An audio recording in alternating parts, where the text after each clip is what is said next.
Are you an adventure-loving, amazing person who loves to aspire those who are trying to chase their dream?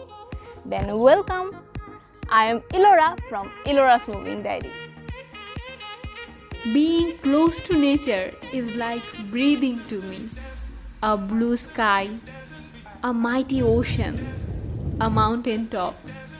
These are the things that I cannot live without. I need them. I need them to survive. If you are just a tourist, then feel free to swipe this video.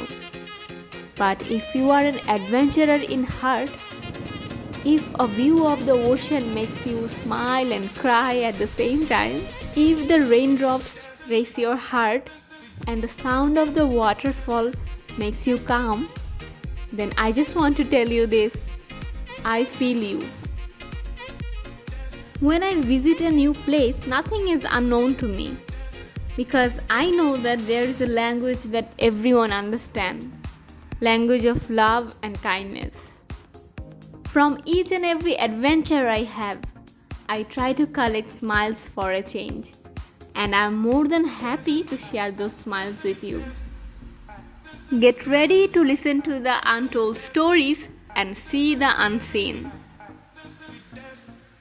Every week I make a brand new video just for you guys. So hop on, adventurers, don't waste your time. Make sure to hit the subscribe button and the bell icon and like, comment and share this video.